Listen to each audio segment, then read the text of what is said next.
te rendre grâce. Nous ne pouvons manquer de mots pour te louer. Nous ne pouvons manquer de mots pour célébrer ta Seigneurie. Alléluia. Nous ne pouvons manquer de mots pour te remercier. Alléluia. Tu es merveilleux, Jésus. Tu es merveilleux, Jésus.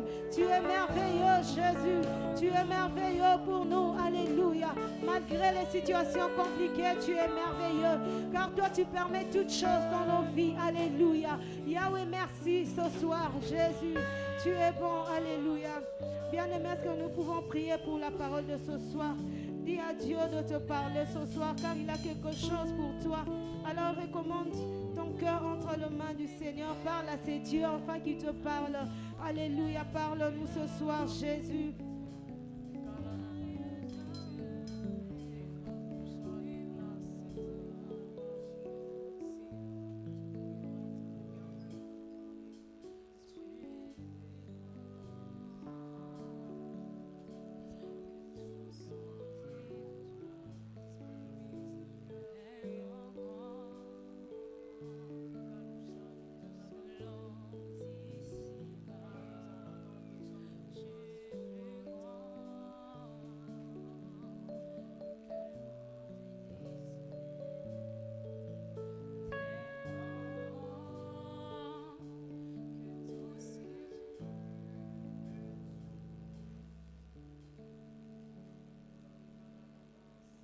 Gloire à toi, Seigneur. Nous allons chanter ce chant avec Maman Noëlla. Et après, nous prierons et nous écouterons la parole de Dieu.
célébrons Jésus, adorons Jésus. Aragues amore bosia. C'est toi la tête du corps, c'est toi le parfait rédempteur. Nous célébrons ton nom, nous glorifions ton nom, la réponse à nos problèmes, le réparateur des brèches, le consolateur de cœur. Jésus soit célébré, Jésus soit glorifié, Jésus soit adoré, élevé au-dessus de tout, élevé au-dessus de tout, élevé au-dessus des principautés, élevé au-dessus des alliances, élevé au-dessus des montagnes, élevé au-dessus de tout. Jésus-Christ de Nazareth, que libre sia, remaco libro de saria brocasai, que poso atate li de ple, imandola repasacataria basaya, que le mandola la basaya, e poso catali becaya, ma sopre de clere la saya, imandola la saya, sade basia, remandola ma sopaya. Alléluia. Gloire à toi, Seigneur.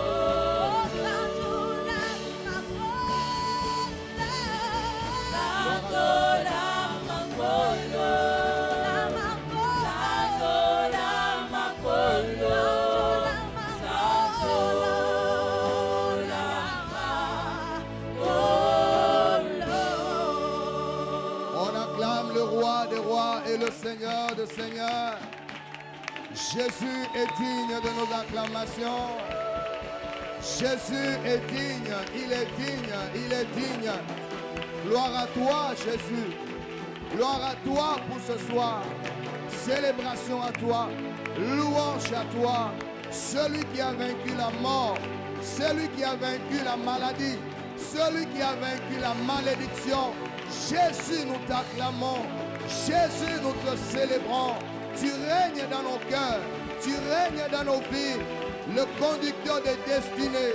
Gloire, louange, célébration à toi ce soir. Alléluia. Gloire à toi, Seigneur.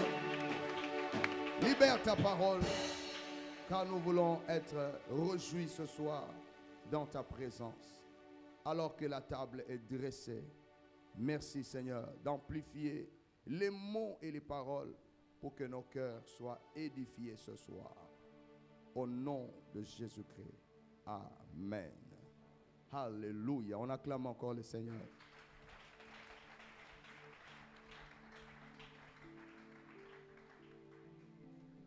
Bonsoir. Shalom à tout le monde. Que Dieu soit encore une fois de plus béni et célébré pour ce soir merveilleux qu'il nous donne autour de la parole de Dieu. La Bible dit que les apôtres persévéraient dans l'enseignement des apôtres, dans la fraction du pain, dans la communion fraternelle et dans les prières. C'était les fondements de l'Église primitive. Et si une église prend le temps d'être au pied du Seigneur pour écouter l'enseignement, la parole, la doctrine, c'est une chose merveilleuse. Amen. Alors, nous sommes en train de partager la parole de Dieu sur les dîmes, les offrandes et les actions de grâce. Je ne vais pas vraiment me répéter parce qu'on a tellement beaucoup de choses à voir aujourd'hui et demain, et par la grâce de Dieu, clôturer le dimanche matin. Alors, depuis hier, nous avons commencé à parler sur les offrandes. Les offrandes. Et nous avons relevé quelques principes que nous sommes censés connaître et appliquer dans notre vie au sujet des offrandes. Et Le premier principe, nous avons dit qu'il faut donner avec joie, sans contrainte ni tristesse. Que personne ne vous force à donner au Seigneur. Que personne ne vous bouscule pour donner vos offrandes au Seigneur. Il faut que cela vienne de votre cœur. Ça doit être un parfum de bonne odeur. Sans contrainte, sans tristesse, mais avec joie. C'était le premier principe que nous avons tiré de 2 Corinthiens 9 à partir du verset 6 pour ceux qui étaient là. Un autre principe que nous avons tiré, c'était de savoir que la bonne volonté de donner, elle n'est agréable à Dieu qu'en fonction de ce que vous avez et non de ce que vous n'avez pas.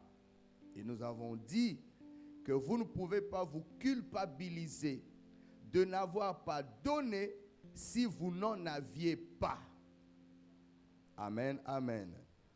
Toute bonne volonté que l'on peut avoir doit être exercée et cela est agréable à Dieu en fonction de ce que vous avez et non en fonction de ce que vous n'avez pas. En d'autres termes, vous n'allez pas donner pour être dans la détresse. Non, nous avons dit qu'il y a une règle d'égalité. En parlant de la règle d'égalité, on a montré que le Seigneur attend à ce que nous puissions donner notre superflu. C'est quoi le superflu? C'est la règle d'égalité, tel que cela avait été démontré dans la parole de Dieu. Lorsque nous avons lu 1 Corinthiens 8, à partir de 12, 13, 14, on a montré cela. C'est quoi le superflu que nous sommes appelés à donner? C'est lorsque vous recevez une bénédiction de la part de Dieu, vous enlevez la part de Dieu que nous appelons la dîme, et nous avons démontré que dans la nouvelle alliance, on ne doit pas être dans le 1/10, on doit déjà aller au-delà de 1/10, que nous pouvons appeler la sémence d'alliance ou la portion d'alliance que nous apportons au Seigneur. Dès que vous avez enlevé cela, le revenu qui vous reste, vous avez encore la possibilité de donner avec liberté les offrandes, les actions de grâce, l'aumône et tous les autres dons qui s'en suivent selon la liberté de votre cœur. Mais avant de donner aussi cela, rassurez-vous quand même que vous avez satisfait à vos propres besoins de façon classique. C'est-à-dire, vous avez un peu pour votre nourriture, parce que vous ne pouvez pas crever de faim. Vous avez un peu peut-être pour payer votre loyer. Il ne faut pas qu'on vienne vous chasser parce que vous n'avez pas payé le loyer. Vous répondez à certains besoins classiques, élémentaires. Et maintenant, ce qui reste, c'est ce que vous pouvez venir déposer dans le champ de Dieu selon le cœur qui a parlé ou qui a écouté la parole de Dieu. Amen, amen. Maintenant, nous avons dit qu'aujourd'hui, nous allions faire cette différence entre le superflu et le nécessaire. Ça, c'est le point d'aujourd'hui. Le superflu et le nécessaire. Nous allons prendre la parole de Dieu pour faire cette lecture. Je vais demander, si possible, à Papa Michel, si la technique peut nous aider avec un micro. Luc chapitre 21, du 1er au 4e verset. Je crois bien. Luc 21, du 1er au 4e verset. Pendant que moi, je vais préparer 2 Corinthiens chapitre 8. Nous ferons les deux lectures simultanément pour faire ressortir la vérité de la parole de Dieu. Papa Michel, si vous êtes prêt, vous pouvez lire calmement verset après verset. Luc 21, verset 1 à 4, je lis au nom de Jésus. Jésus ayant levé les yeux, vit les riches qui mettaient leur offrande dans les troncs. Il vit aussi une pauvre veuve qui y mettait 2 petites pièces. Et il dit, je vous l'ai dit en vérité, cette pauvre veuve a mis plus que tous les autres, car c'est de leur superflu que tous ceux-là ont mis des offrandes dans le trône, dans le tronc. Mais elle a mis de son nécessaire tout ce qu'elle avait pour vivre. Amen. Le verset 4 est vraiment important, car c'est de leur superflu que tous ceux-là ont mis des offrandes dans le tronc ou dans le panier. Donc, les riches qui venaient mettre, ils mettaient leur superflu. Dieu ne refuse pas le superflu. Mais c'est un niveau de donner au Seigneur qui est qualifié de superflu. Maintenant, revenons dans 2 Corinthiens, chapitre 8, le verset 12 et 13. 2 Corinthiens, chapitre 8, versets 12 et 13, nous lisons ici, « La bonne volonté, quand elle existe, elle est agréable en raison de ce qu'elle peut avoir à sa disposition et non de ce qu'elle n'a pas. » Verset 13, « Car il s'agit non de vous exposer à la détresse pour soulager les autres, mais de suivre une règle d'égalité. Dans la circonstance présente, votre superflu pourvoira à leurs besoins. » Amen. Donc, Dieu n'est pas contre le superflu. Mais le superflu, c'est une façon de donner au Seigneur après avoir satisfait ses propres besoins. Ce qui reste, c'est ce que j'amène au Seigneur.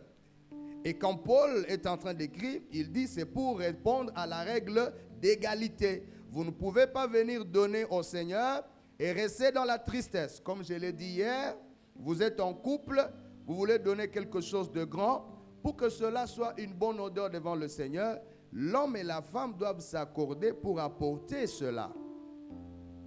De manière à ce que l'homme, s'il décide seul sans le consentement de la femme, il peut y avoir des dégâts dans le foyer.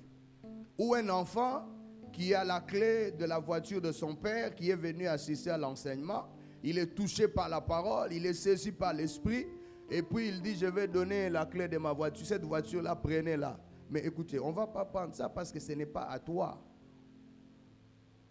Il y a eu des cas vraiment dans l'histoire de l'église où on a remis la voiture et les parents sont venus dire, écoutez, pasteur, pardon, l'enfant là, on ne sait pas ce qui se passe. Ce n'est pas son véhicule. Et on était obligé de remettre la voiture. Maintenant, imaginez que le pasteur avait prié, il a béni le Seigneur pour la voiture et puis ça fait mal, tu vois, c'est pas bon. Donc nous enseignons pour que les cœurs se préparent à donner au Seigneur, mais en respectant les normes de la parole de Dieu. Donc ici, vous devez comprendre que le superflu, c'est pour répondre à l'égalité. Maintenant, Jésus-Christ, lui, quand il entre dans la synagogue, il voit des hommes friqués, des gens qui avaient de l'argent, des hommes riches, comme la Bible dit dans Luc chapitre 21 ici. Il voit des riches qui mettaient des offrandes dans les paniers. Il vit aussi une pauvre veuve qui mettait aussi dans les paniers. Mais Jésus donne un enseignement maintenant à ses disciples, et c'est ce que nous voulons faire ressortir ici, que les riches donnaient de leur superflu, ce qui est une bonne chose, ce qui répond à la règle d'égalité. Mais la veuve, elle avait donné son nécessaire. C'est-à-dire, la veuve a donné à un niveau supérieur au niveau du superflu. Et le niveau du nécessaire devient un niveau du risque. Un niveau qui vous fait accéder dans le domaine de la foi. C'est un niveau où ce qui était nécessaire, tu décides volontairement, sans être forcé, de le donner au Seigneur. Votre niveau de donner les offrandes, lorsqu'il atteint cette dimension du nécessaire, vous n'êtes plus à comparer avec ceux qui donnent leur superflu. Quoique les deux catégories de personnes, leurs offrandes sont agréées par le Seigneur. Mais chacun maintenant use de la foi, comme la Bible dit. Depuis Jean-Baptiste jusqu'à ce jour, le royaume de Dieu est comment? Le royaume de Dieu est forcé. Et ce sont les violents qui s'en emparent. Et les violents, c'est eux-mêmes qui décident de s'engager dans le risque pour voir comment Dieu agirait dans leur vie. Après avoir risqué dans le domaine des données. C'est ainsi que, frères et sœurs, nous devons comprendre une chose, que le nécessaire entre dans le domaine du risque. Le nécessaire entre dans le domaine de la foi. Vous donnez ce qui était important pour vous et vous vous attendez à Dieu. Vous entrez dans le domaine du néant, dans le domaine où la rationalité est mise de côté. Parce que celui qui donne le superflu, il est encore rationnel. Il est encore rationnel, on peut dire quoi en lingala? Il est rationnel. Et Kenge, oui, mais il est encore humain. Donc, à réfléchir, on a qui bon moto. Voilà, on peut dire ça. Il est encore rationnel. Il y a bon moto. C'est-à-dire, j'ai eu $100. Je peux donner $15 comme ma portion d'alliance. Je reste avec 85. Je paye un peu ceci. Nasombi moi loko. Moi ça qui a nini. Nasombi boye. Ok. Bon, Natikalina combien? $20. Ah ok. Bon, 20 euros. Je donne $10 dans les paniers des offrandes. Et ça c'est le rationnel. Il est dans l'intelligence humaine. Dieu ne refuse pas cela. Il agrée cela. Alléluia. Mais quelqu'un d'autre, comme la veuve, elle avait 2 pièces, mais les 2 pièces, c'était le nécessaire. C'était ce qui était utile pour sa survie. C'était ce qui était utile pour son existence. Mais elle a décidé de prendre le nécessaire et de le mettre dans le panier. Et Jésus va dire, celle qui a donné 2 pièces, elle a donné plus que les riches qui ont donné de leur superflu. Ceci nous amène à comprendre que dans le domaine des offrandes, Dieu ne regarde pas la quantité de ce que nous donnons, mais il regarde ce qui reste après avoir donné. Jésus-Christ ne regarde pas ce que tu as gardé après avoir donné. Il regarde ce qui reste. Or, quand on a donné le superflu, on a quelque chose d'autre qui était resté. Mais quand on a donné le nécessaire, on n'a plus rien. On ne compte que sur Dieu. On a la foi. On attend que Dieu agisse dans sa vie. Les 2 personnes n'auront pas la même récompense. Amen, amen. David va dire ceci. Je n'offrirai point un holocauste ou une offrande à l'Éternel qui ne me coûte rien. Vous lirez cela dans 1 Chronique chapitre 21 verset 24. Donc David aussi était dans le nécessaire. David n'était pas dans le superflu. Il devait acheter un espace. Et on a qui va lui dire, mais je te le confie, même avec les brebis, tu peux les prendre. David dit non. Dieu m'a dit de prendre cet espace, je ne peux pas prendre ça gratuitement. C'est-à-dire, je veux donner quelque chose qui m'écoute pour obtenir quelque chose que je vais donner au Seigneur. C'est-à-dire, dans notre vie, frère, si nous voulons atteindre certains niveaux de miracles financiers, il faut un jour essayer de se lancer dans l'océan de la foi. Ça fait longtemps que tu es resté rationnel. Tu es resté dans le superflu. Mais il y a des temps où tu peux t'asseoir et réfléchir si tu peux te jeter dans l'océan de la foi, le nécessaire. Bien-aimé, frère, la Bible dit ceci: jette ton pain à la face des eaux. On peut lire. Papa Michel, aidez-nous à lire Ecclésiaste chapitre 11. Je crois que c'est ça. Ecclésiaste chapitre 11, le premier verset. Ce verset enlève la rationalité. Ce verset enlève l'intelligence humaine. Lisez, Papa Michel. Ecclésiaste 11, verset 1. Je lis au nom de Jésus. Amen. Jette ton pain sur la face des eaux, car avec le temps, tu le retrouveras. Est-ce que quelqu'un peut dire Amen à cette parole? Est-ce que c'est la parole de Dieu? Est-ce que c'est écrit dans la Bible?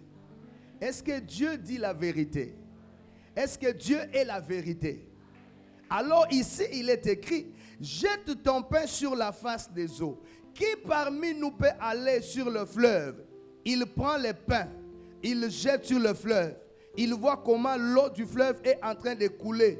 Il jette le pain et il dit Amen à cette parole en disant: Seigneur, tel que j'ai jeté le pain, je sais que je le retrouverai. Mais pendant qu'il fait cette déclaration, il voit le pain en train de partir avec le fleuve. Il voit le pain en train de s'écarter de lui et s'enfoncer dans l'eau du fleuve. Mais il dit que cette parole, même si rationnellement, elle ne peut pas s'expliquer, comme elle est une parole qui est sortie de Dieu, c'est-à-dire, il est possible que quelqu'un prenne une résolution de jeter son pain et de s'attendre à ce que Dieu puisse restituer le pain. Ça, ce n'est pas le superflu. Ça là, c'est le nécessaire. Ça, c'est la foi. Ça, c'est le risque à prendre. Ainsi, l'Église doit comprendre que si nous n'arrivons pas dans notre marche chrétienne à avoir de temps en temps des moments où nous piquons des crises de foi, où nous devons agir sans tenir compte des normes et de la rationalité, s'il n'y a pas dans notre vie des moments comme ça où la foi doit intervenir, le risque doit intervenir, nous serons toujours loin de certains impacts que Dieu peut faire dans notre vie. Mais tout cela doit se faire toujours sans contrainte ni tristesse, mais avec joie. Personne ne te force à le faire, mais tu prends la résolution personnelle de te jeter dans l'océan, comme la Bible dit. Jette ton pain à la face des eaux, car avec le temps, tu le retrouveras. Est-ce que tu penses que tu vas retrouver le même pain que tu as jeté sur la face des eaux? Non. C'est la loi de la multiplication. Toi, tu as jeté la semence va mourir en terre. Ce n'est pas le même grain de maïs que tu vas récolter. C'est un tige qui va sortir. Dieu va donner la vie à ce tige. Le tige ne va pas te donner un grain de maïs. Le tige va te donner des épis de maïs. C'est-à-dire, pour atteindre certaines réalisations spirituelles, nous devons être prêts à donner nos semences pour la mort. De jeter les semences et permettre aux semences de mourir et de disparaître. C'est pourquoi les prédicateurs qui disent si tu donnes $100, tu auras $1000, je dis menteur. Non. Donne ce que tu donnes. Le pouvoir de la multiplication ne dépend pas des hommes, mais dépend du Dieu seul qui peut le faire. Donc je peux donner 100, mais je récolte 10 000. L'autre peut donner 100, il récolte 100 000. L'autre peut donner 100, il récolte un travail qui va lui permettre d'avoir des maisons, des villas et des voyages. Chacun récolte selon le parfum du cœur qui a sémé la sémence. Alléluia. Si l'Église peut comprendre ces choses, je crois qu'il y a des choses qui changeront. C'est pourquoi dans 2 Corinthiens 9, comme on l'avait vu hier, celui qui sème peu, moissonnera peu. Celui qui sème abondamment, moissonnera abondamment. Celui qui donne le superflu, recevra la récompense du superflu. Celui qui sème le nécessaire, recevra la récompense du nécessaire. Et je crois que dans nos églises, en tout cas pour la famille Laborde, dans les domaines des finances, des offrandes, nous restons un peu dans les normes de la parole. Et je crois que pour cela, vous devez être heureux de prier et d'adorer le Seigneur dans cette communauté. Il y a des choses qui se font ailleurs. Je peux vous donner un exemple. Je suis allé invité par des frères une conférence qui s'était tenue, j'ai oublié la salle là, derrière le bâtiment intelligent là. Il y a une salle des événements là. Derrière le bâtiment intelligent. Voilà, Roméo Golf. On est allé là-bas. C'était une conférence biblique et tout. Et puis on a invité un serviteur de Dieu. On dit, il vient d'Afrique du Sud. Il a quelque chose à nous dire. Un homme de Dieu s'est levé. Un homme bien, clair de teint, parlant un bon français, bien habillé. Et il a un peu d'anglais aussi parce qu'il venait d'Afrique du Sud. Mais il parlait en français. Il salue l'église avec, comment je peux dire ça, tous les apparats de quelqu'un qui vient d'une présence de Dieu. Vous voyez, même la façon de tenir le micro, même les pas, vous sentez que non, ici. Et puis déjà, il s'est accordé avec le gars du synthétiseur. Mettez un peu cathédrale là. Hein? Donc tout était harmonisé au point que, avant même de parler, la salle était suspendue déjà à ses lèvres. C'est-à-dire, il a attiré déjà là, il y a une présence. Il regarde. Et mettez le son là, retrouvez ça. Et pendant qu'il jouait là-bas, alors tout le monde regarde. Qu'est-ce qu'il va dire? C'est l'homme de Dieu qui vient d'Afrique du Sud. Il prend le micro, il salue l'église, et puis il s'incline un tout petit peu. Pendant qu'il y avait un son, et puis il regarde en haut. Il crée un peu quelque chose comme ça. Et puis subitement, il commence à pleurer. On lui a donné des mouchoirs, il a pris les mouchoirs. Quand un homme de Dieu pleure comme ça, souvent les femmes, les mamans, vous êtes trop émotives. Hein? Les mamans ont commencé, certaines ont commencé aussi à pleurer. Nous sommes ensemble. Vous ne savez pas ce qui se passe. Vous aussi, vous commencez à pleurer. Alors il a pleuré. Il a pris, il a essuyé. Et puis il a dit, il faut une offrande de sacrifice. J'ai besoin de 2 personnes qui doivent mettre ici $3,000. Oh, il pleure.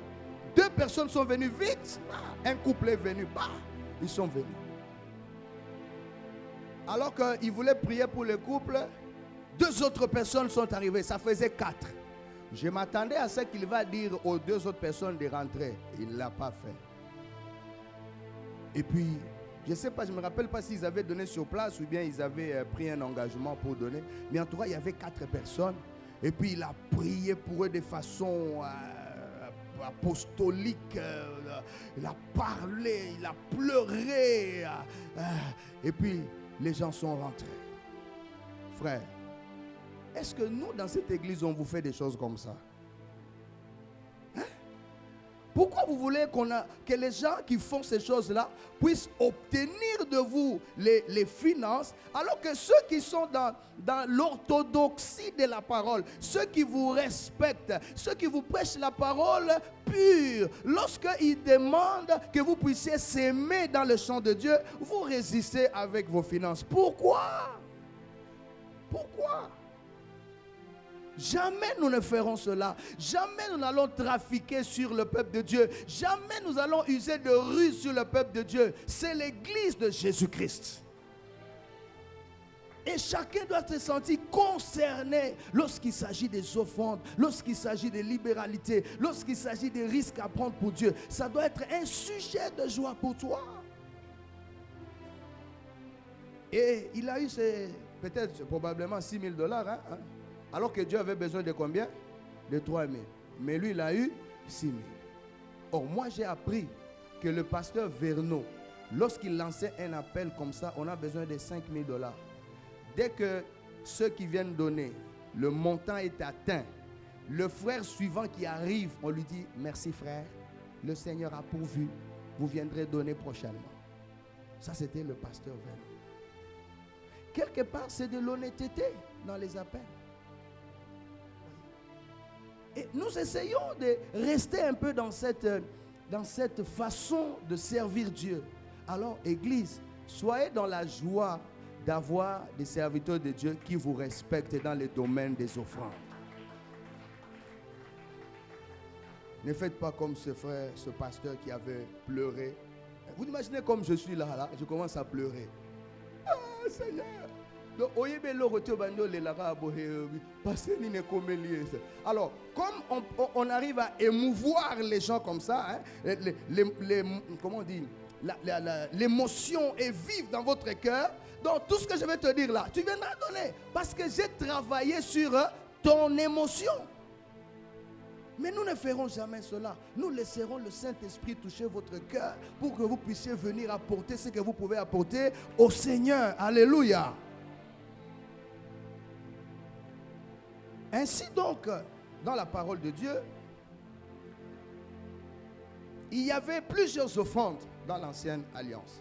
Bien sûr que on ne va pas vraiment aller dans tous les détails, parce que là nous devons rester dans le Nouveau Testament. Mais quand même, pour besoin d'enseignement, il y avait ce qu'on appelait les prémices. Voyez, les prémices, ce sont les premières choses que les enfants d'Israël devaient apporter au Seigneur. Les prémices. C'est-à-dire quand vous allez dans votre champ, la première récolte là, masangu ya liboso ou bien nguba ya liboso, cela devait être donné au Seigneur. C'est pourquoi même les premiers-nés des enfants d'Israël devaient être consacrés au Seigneur, prémices de l'Éternel.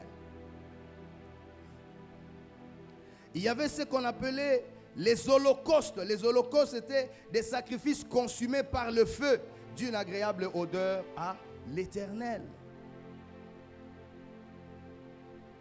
On prend un animal, on sacrifie, on asperge le sang. C'était une offrande qu'on donnait au Seigneur. Il y avait l'offrande de farine. Ça, c'est l'offrande des gâteaux cuits au feu, sans levain, qu'on appelait aussi une offrande qu'on apportait au Seigneur. Vous avez l'offrande d'expiation ou le sacrifice d'expiation. Ça, c'est le sacrifice d'animal pour l'expiation du péché involontairement commis.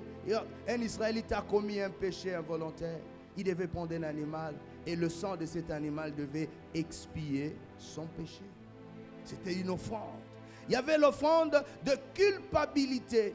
Ici, lorsque vous péchez à l'égard des choses consacrées, lorsque vous avez commis une faute et que vous vous sentez, je ne devais pas faire cela, on a mené une offrande de culpabilité. Il y avait aussi des offrandes volontaires, de diverses manières, des offrandes volontaires. Il y avait aussi des offrandes d'action de grâce pour remercier le Seigneur pour la santé que tu m'as donnée, pour la bénédiction que tu m'as donnée. Je te remercie pour la guérison à la maladie. Je viens avec mes actions de grâce. Pour un événement qui est arrivé dans ma vie. Les événements heureux, les bonnes choses qui nous arrivent. Une promotion qui vous arrive. Un grand contrat que tu viens d'avoir. Quelque chose de bien qui t'arrive. En dehors des dîmes, il y a les actions de grâce. Seigneur, je te dis merci pour cela. Maintenant, dans la nouvelle alliance, tout cela a été ramené dans l'offrande. Et c'est pourquoi j'ai dit, la nouvelle alliance, contrairement à ceux qui disent que tout a été aboli, non. La nouvelle alliance est venue confirmer l'ancienne alliance et la nouvelle alliance est supérieure à l'ancienne alliance. Si je donne ce parallélisme, Jésus va dire, il vous avait été dit que celui qui commet adultère sera puni, ainsi de suite. Mais moi je vous dis, celui qui regarde une femme pour la convoiter a déjà commis adultère avec elle. Entre ce que Jésus dit et ce que l'ancienne alliance avait dit, qu'est-ce qui est difficile? C'est ce que Jésus a dit. Dans l'ancienne alliance, il fallait vraiment commettre l'adultère. Mais dans la nouvelle alliance, déjà dans la pensée, si tu regardes une femme pour la convoiter, tu as déjà commis l'adultère. On doit comprendre que la nouvelle alliance ne vient pas balayer l'ancienne alliance. La nouvelle alliance vient confirmer. Et la confirmation, elle est toujours supérieure. La nouvelle alliance est supérieure à l'ancienne alliance. Alléluia. Ainsi, mes frères, nous allons voir comment les enfants d'Israël avaient répondu à l'appel de Moïse au sujet des offrandes pour la construction du tabernacle. Exode chapitre 25, on va juste prendre quelques versets, mais à la maison sûrement, vous lirez tous les versets. Je suis dans Exode 25. Papa Michel, vous allez préparer Exode 35, 1. Je suis dans Exode 25 à partir du premier verset. L'Éternel parla à Moïse et dit, parle aux enfants d'Israël, qu'il m'apporte quoi? Est-ce qu'on est ensemble? Qu'il m'apporte quoi? Vous la recevrez pour moi de tout homme qui la fera comment? De bon cœur. C'est ça la règle toujours. Et c'est que les mots maintenant ils ont la pio, ils ont la pio. Tant qu'on fait ça, vous avez les sengo, vous avez pio, vous avez bien, vous avez à l'aise. C'est très important. C'est ça le parfum de bonne odeur que Dieu cherche. Verset 3. Voici ce que vous recevrez d'eux en offrande. De l'or, de l'argent, de l'airain, des étoffes teintes de bleu. Je ne vais pas lire tous les détails. Des peaux de bélier, de l'huile pour le chandelier, des pierres d'onyx. Verset 8. Ils me feront un sanctuaire et j'habiterai au milieu d'eux. Vous ferez le tabernacle et tous ses ustensiles d'après le modèle que je vais te montrer. Et quand vous lisez la suite, le Seigneur est en train de parler à Moïse des choses que les enfants d'Israël devaient apporter pour la construction du tabernacle. Il y a beaucoup de détails, vous le lirez à la maison. L'éphod que Aaron devait porter, la tiare qu'il devait porter, la tunique, les broderies que les femmes devaient faire, les différentes couleurs, tous les ustensiles, il fallait amener de l'or pour qu'on travaille. Les gens qui connaissaient travailler de l'or, ils devaient être là pour travailler. Il y avait les Betsalel qui devaient être là pour en chasser les pierres précieuses comme la garniture au niveau de la tunique du souverain sacrificateur, parce que quand le souverain sacrificateur devait entrer dans le lieu très saint, il fallait qu'il y ait des clochettes qui devaient tinter autour de sa robe. Toutes ces choses-là, Dieu donne des détails. Voilà, ils vont apporter ceci, ils vont apporter cela, des pierres d'onyx, beaucoup de choses, des peaux de bélier, des peaux de dauphin qui devaient couvrir le tabernacle. Dieu donne des détails près. Maintenant, 35, Exode 35, chapitre 35, à partir du premier verset. Papa Michel, lisez pour nous Exode 35, à partir du premier verset. Exode 35, le premier verset, j'ai lu au nom de Jésus. Moïse convoqua toute l'assemblée des enfants d'Israël et leur dit, voici les choses que l'Éternel ordonne de faire. On travaillera 6 jours, mais le 7e jour sera pour vous une chose sainte. C'est le sabbat, le jour du repos consacré à l'Éternel. Celui qui fera quelques ouvrages ce jour-là sera puni de mort. Sautez 4. Verset 4. Moïse parla à toute l'assemblée des enfants d'Israël et dit, voici ce que l'Éternel a ordonné. Prenez sur ce qui vous appartient une offrande pour l'Éternel. Asseyez-vous, papa, que Dieu vous bénisse. Prenez sur ce qui vous appartient une offrande pour l'Éternel. Ça veut dire que tu as déjà enlevé ce qui appartient à Dieu. Tu prends dans ce qui vous appartient. Ce que tu peux disposer à volonté, prenez sur ce qui vous appartient. Est-ce qu'on est ensemble? Donc, vous avez déjà enlevé la dîme, parce que ça, c'est le 1/10 du Seigneur. Nous sommes ici avec l'ancienne alliance. Mais maintenant, pour les offrandes, vous ne prenez pas sur ce qui est à moi. Vous prenez sur ce qui vous appartient. C'est là que vous décidez librement de prendre une offrande et de me l'apporter.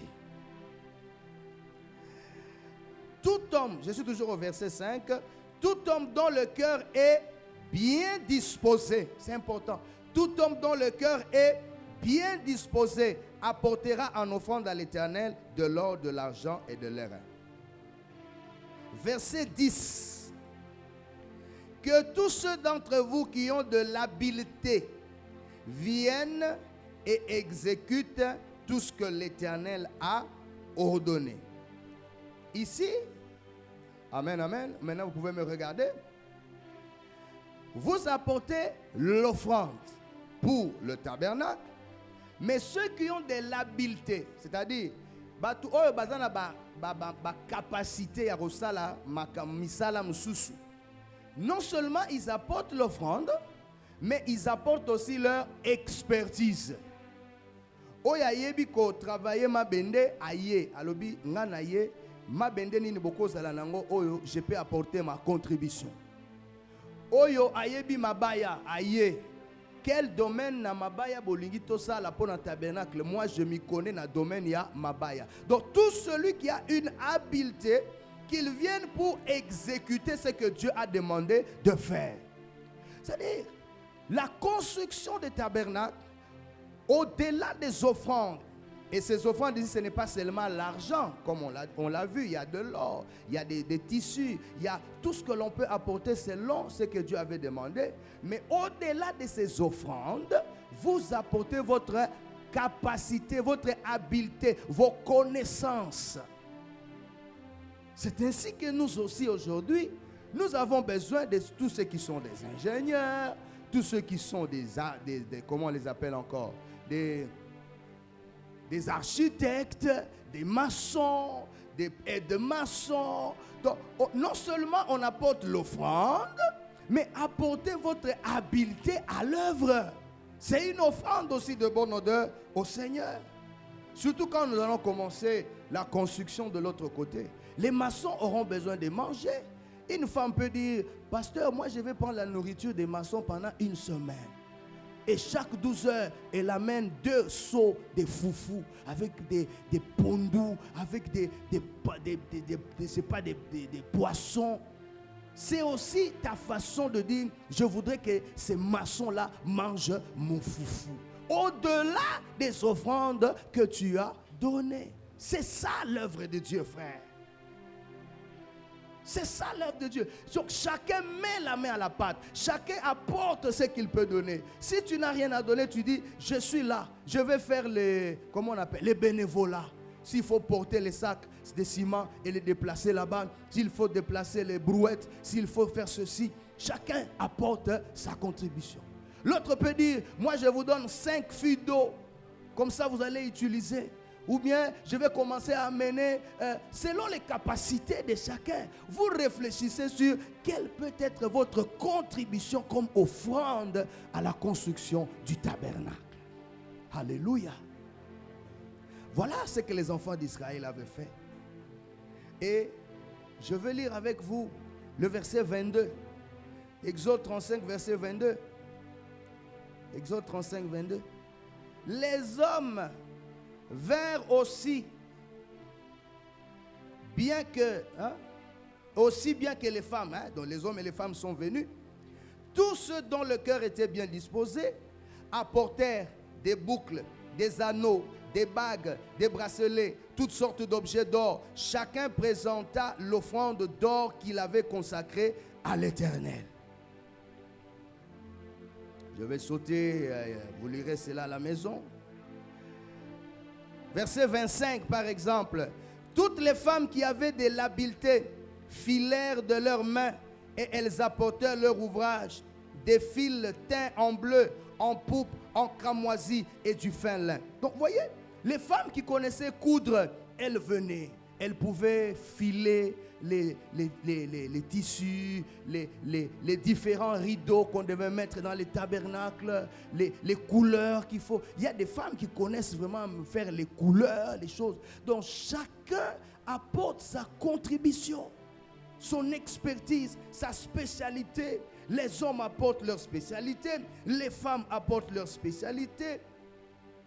Et ainsi que toutes les personnes dont le cœur était toujours bien disposé. Maintenant, je suis là, chapitre 36,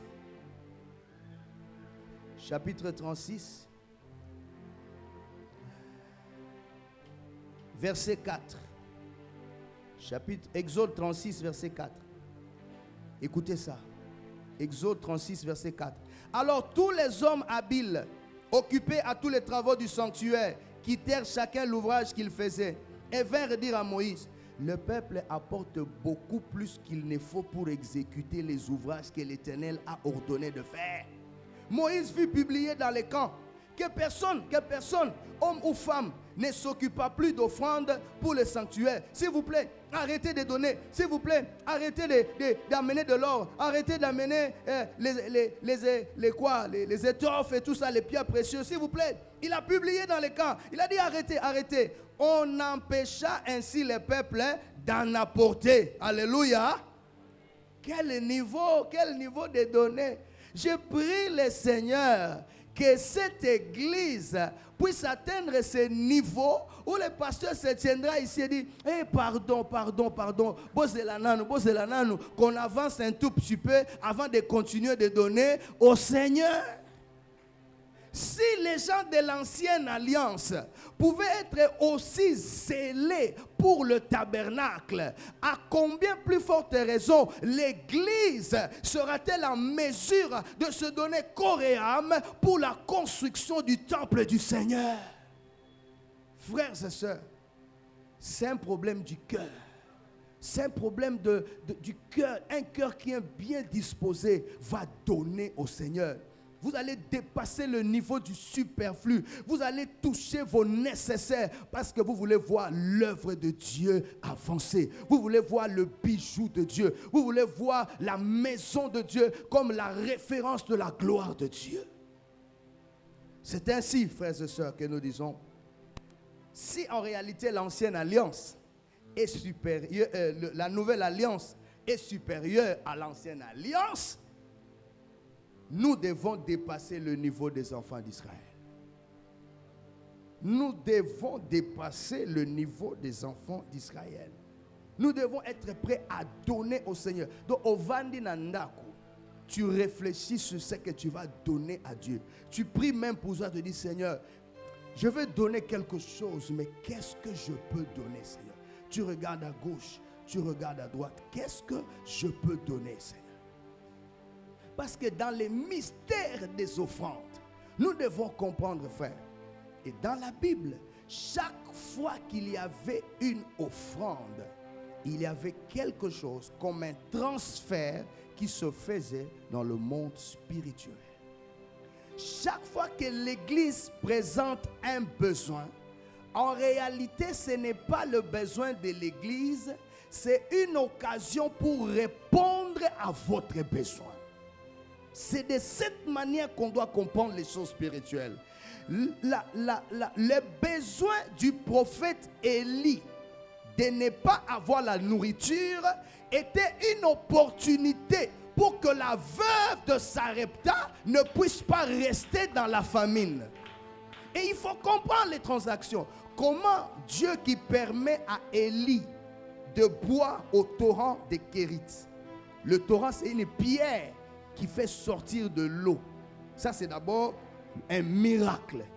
Plus que ça, un corbeau ou des corbeaux venaient le matin et le soir.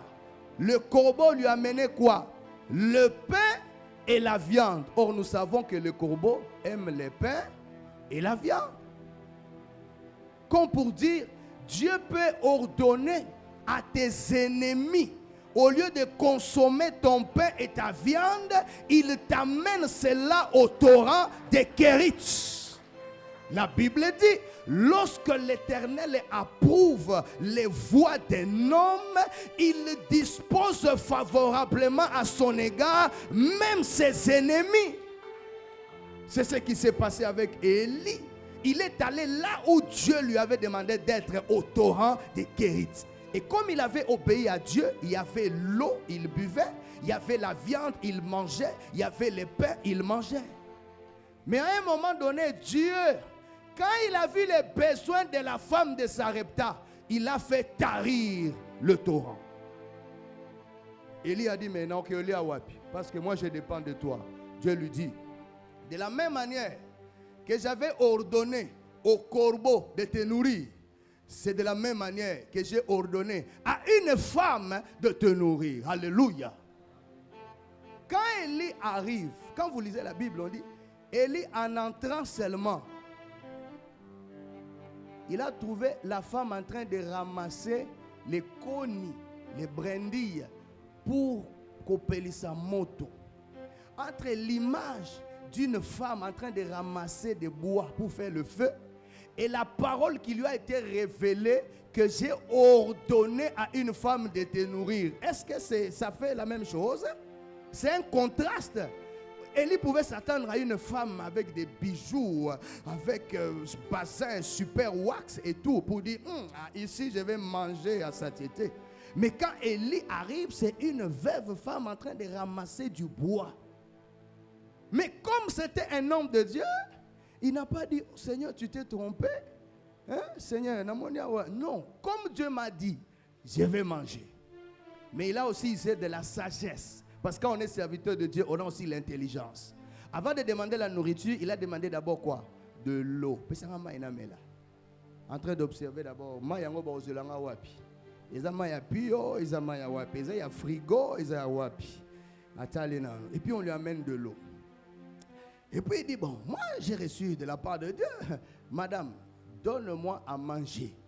Et la femme lui dit, Éternel est vivant, papa. Là, on est l'oroté. Je n'ai qu'un peu de farine. Tout moi, ma fouta. Je vais faire les gâteaux pour moi et mon enfant. Ce atelier, Tokoufi, et l'eau est sauté. Désert et frappé bisognos. Élie sait que celui qui a mené le désert là, c'est qui? C'est lui. Parce qu'il avait dit à la pluie de ne pas tomber. Donc, yondo comme ici bisoto tozanga blogo arolia.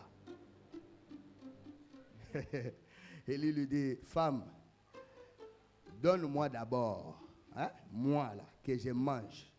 Le reste là, le Seigneur va faire quelque chose. C'est là où, bon, ce verset-là, souvent il est utilisé aussi très mal par des faux pasteurs et des faux, ouais. Mais il faut rester dans le contexte. Ces genres d'offrandes, de prix, de sacrifices, il faut le faire quand le Saint-Esprit te parle. Parce que je peux prendre ces versets-là et je viens dans ta maison, je dis, Dieu m'a dit, donne-moi $50,000. Dans la question verset, donc il faut aussi que tu aies une conviction. Quand Dieu avait dit à Élie d'aller, Dieu avait aussi disposé le cœur de cette femme pour qu'elle prépare et qu'elle donne à Élie. Et quand Élie a mangé, la Bible dit, l'huile n'a pas manqué dans la maison de la femme, la farine n'a pas manqué dans la maison de la femme a mangé, Élie aussi a mangé pendant la période. Frères et sœurs, si l'Église peut comprendre que les besoins du tabernacle, c'est pour moi. Le besoin de l'Église, c'est pour permettre une connexion que Dieu veut me donner. C'est-à-dire, Dieu a vu que tu manques quelque chose et il te donne une occasion d'or pour que tu prennes la décision de mettre quelque chose dans les champs de Dieu afin que Dieu réponde à ton besoin pour lequel tu as jeûné, tu as prié. Il n'y a pas de réponse, mais la réponse, elle viendra lorsque tu vas décider de mettre ta semence en terre et d'offrir pour le Seigneur un sacrifice qui viendra de ton cœur.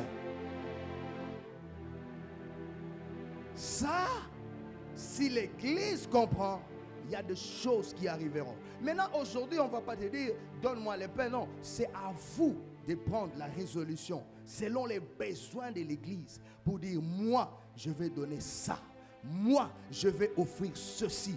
Et je crois que Dieu va me bénir. Alléluia. Est-ce que tu peux acclamer pour la parole de Dieu?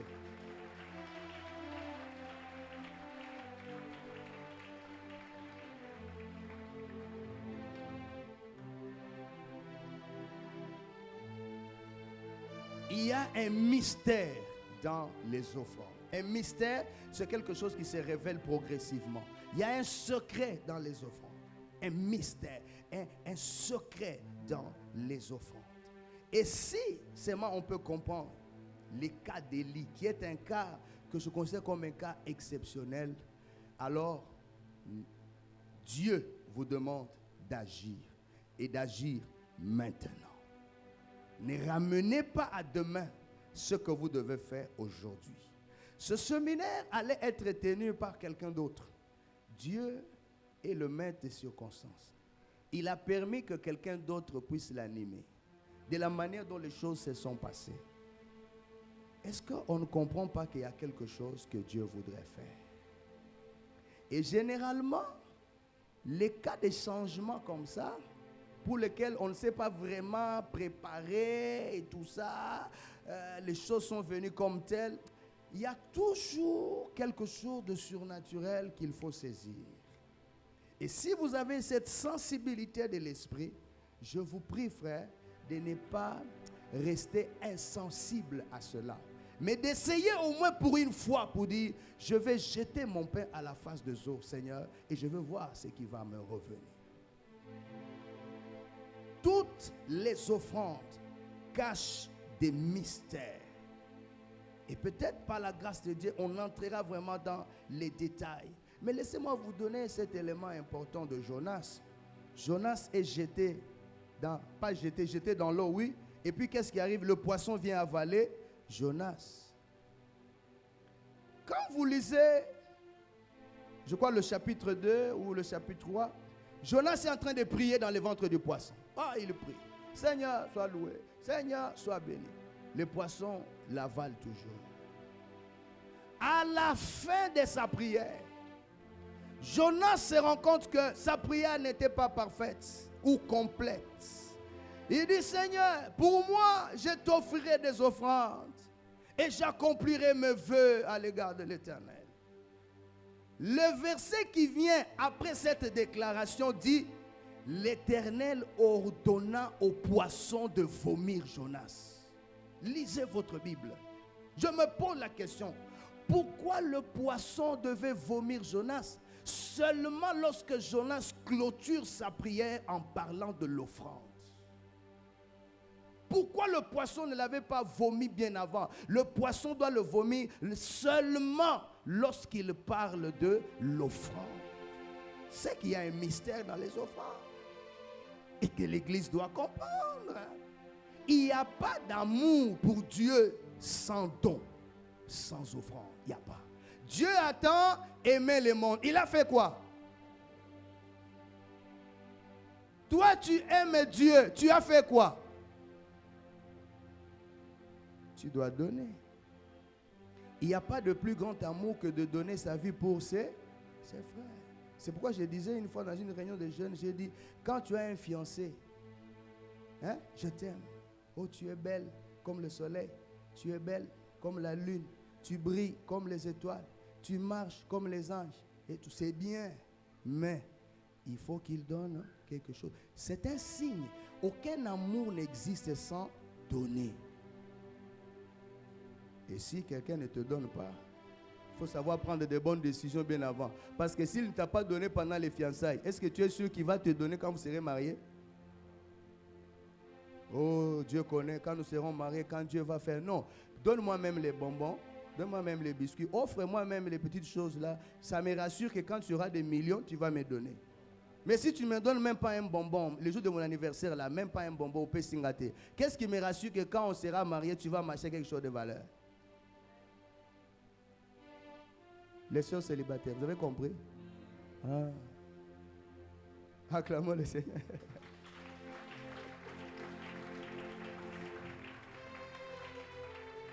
Ainsi, bien-aimés dans le Seigneur, j'aimerais faire un appel.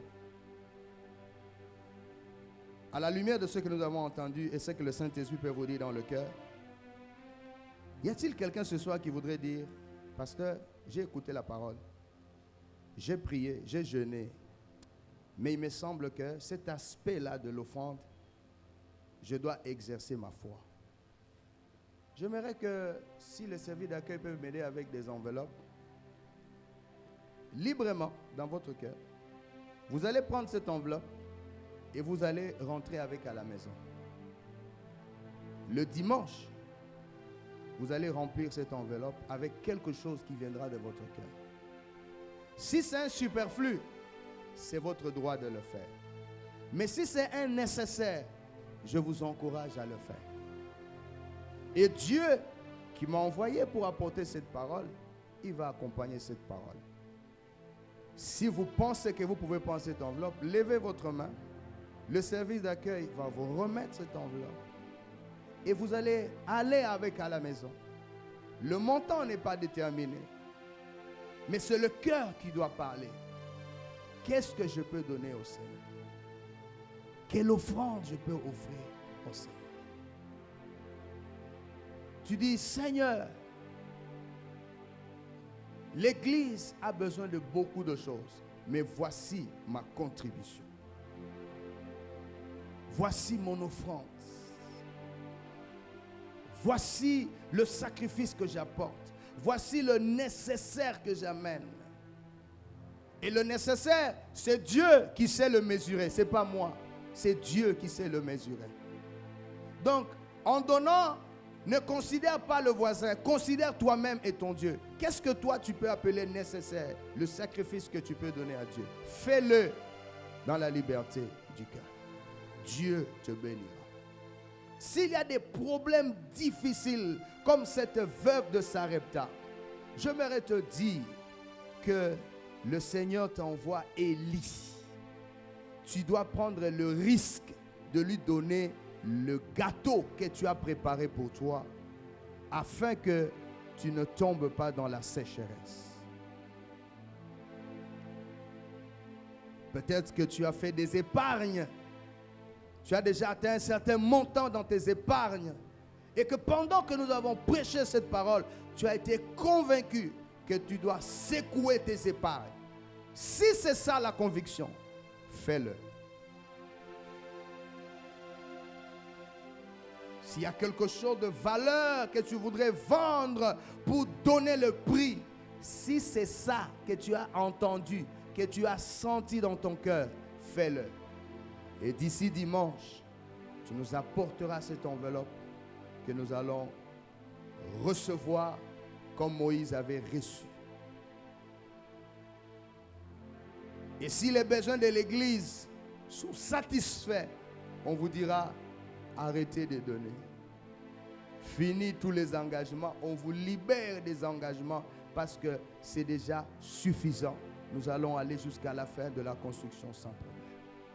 Mais je prie que chacun de nous puisse revenir en lui-même et considère que dans chaque œuvre de l'offrande, il y a un mystère. Par la grâce de Dieu, demain, nous allons entrer dans les détails sur le mystère des offrandes. Et vous allez voir que dans toute la Bible, l'offrande a toujours attiré Dieu. L'offrande a toujours attiré Dieu. Au point que Isaac, même s'il avait entendu la voix de Jacob, mais comme il avait déjà mangé l'offrande, il a fait quoi? Il a béni. Il y a des choses qu'on va voir. L'offrande. L'offrande amène le salut dans la maison. Le salut peut être attiré dans votre maison par l'offrande. Le salut. Corneille a donné l'offrande, l'aumône aux pauvres. Comme il donnait beaucoup, l'ange vient dire, tes prières et tes aumônes sont montées. Dieu a vu. Alors envoie quelqu'un vite appeler Pierre et il va te parler. Donc l'aumône appelle le salut dans la maison de Corneille. Et Corneille devient le premier païen à être baptisé dans le Saint-Esprit. Donc l'aumône amène même le baptême dans le Saint-Esprit. Ça, c'est le mystère de l'offrande. On le verra demain. On le verra demain. Ne ratez pas demain. Parce que ce sera un atterrissage terrible. Alléluia. On va baisser nos têtes en prière. Oh mon Dieu. Seigneur, nous te proclamons dans ta toute puissance et ta sainte majesté.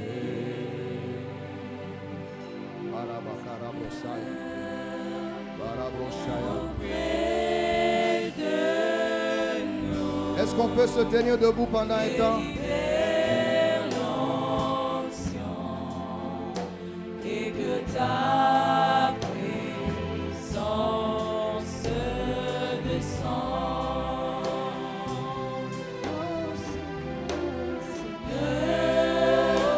Nous te proclamons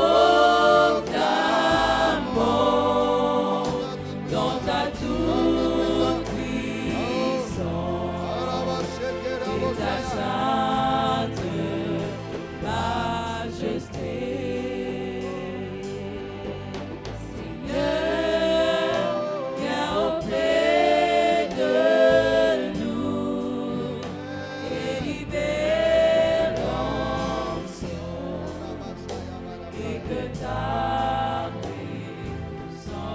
Chacun va élever sa voix pour dire, Seigneur, reçois l'offrande que je vais t'apporter comme une offrande de bonne odeur, une offrande qui va agir dans ma vie. Seigneur, reçois cette offrande que je vais t'apporter comme le déclenchement du miracle dans ma vie. Seigneur, reçois cette offrande que je vais t'apporter comme un lien, un contact qui va déclencher quelque chose dans ma vie. Prie pour ce que tu vas apporter. Commence à recommander ce que tu vas donner à Dieu. Une offrande qui sera plus que nécessaire. Une offrande qui va m'introduire dans les sphères spirituelles. Une offrande qui va arrêter la sécheresse dans ma vie. Une offrande qui va arrêter le chômage dans ma vie.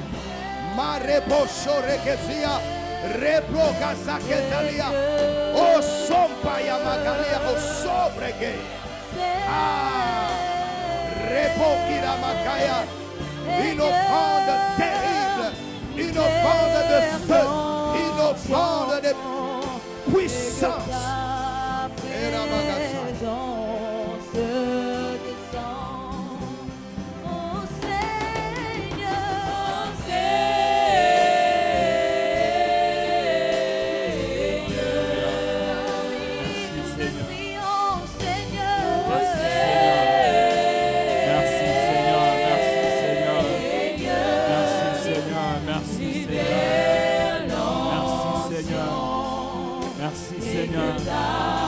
Merci Seigneur, merci Seigneur. Alléluia. Seigneur, merci pour ce moment agréable. Passé Seigneur dans ta présence. Merci de nous avoir encore nourris Seigneur, ô Dieu, de ta parole.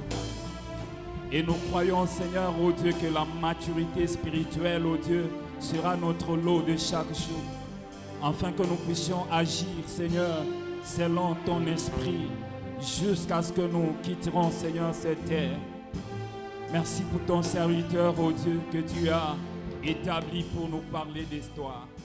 Jusqu'à ce que tu l'arroses et que tu les restaures encore. Pour que demain, Seigneur, il nous revienne, mon Dieu, mon roi, dans la force pour qu'il nous parle encore de ta part. Merci, Seigneur, de nous aider, ô Dieu, à libérer, Seigneur, ce que nous avons résolu dans nos cœurs